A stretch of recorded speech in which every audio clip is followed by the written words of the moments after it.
One of the things I think is so important in the shift that's occurring right now vibrationally is we literally are receiving more electrical impulses through feelings of love, light, inspiration. Inspiration means inspira, coming from spirit, or that God source.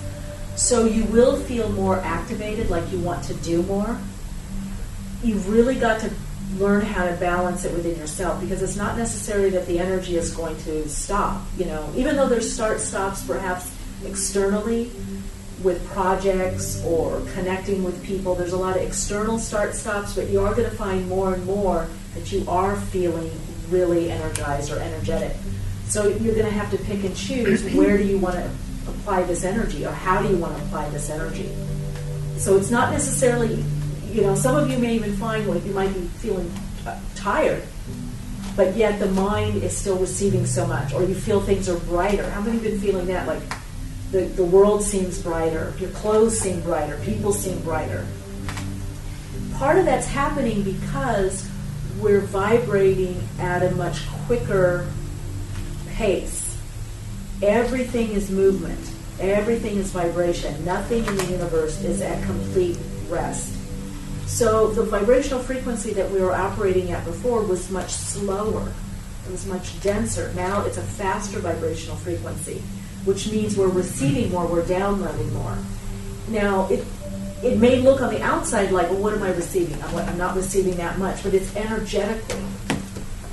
So we're really moving beyond even mind, the concept of mind. We'll still obviously connect on a mental level, an emotional level, a physical level, but we're really moving into resonance, maybe not even knowing why we want to do something, but just being drawn to it.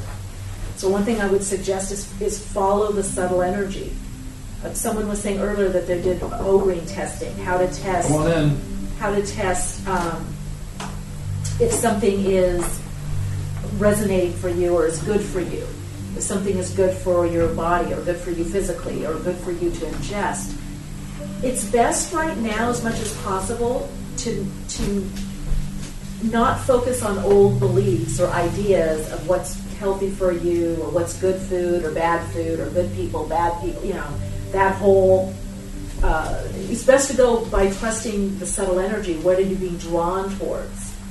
Now, I'm not saying, eat 20 boxes of Twinkies or something, but you'll know, your body will tell you what it is that you need and what you're missing. If you need more downtime, if you need more activation time, your body wisdom will tell you what is needed by resonance, by what you're naturally being drawn to, not by the mental level or ego level, but by what you're naturally being drawn to. So another thing that's really important is grounding, making sure you're doing a grounding meditation, that you're feeling grounded, that you're connecting in with the body. Earlier we did the meditation to connect in with how you're feeling supported by your spinal column and sitting down. The very act of focusing on the physical body will allow the vibrational frequency to still stay expanded, but will act as a grounding. And what I mean by grounding is also an anchoring.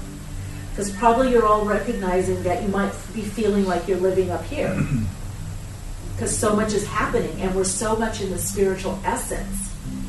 In a sense, we're losing we're keeping our humanness, but we're losing our human patterning, because we're moving more into the template of the soul and being spirit-led, meaning connecting more as spiritual beings or spiritual essence. This is why you're not going to be able to hold on to old doctrines or old beliefs as much, because they may or may not apply.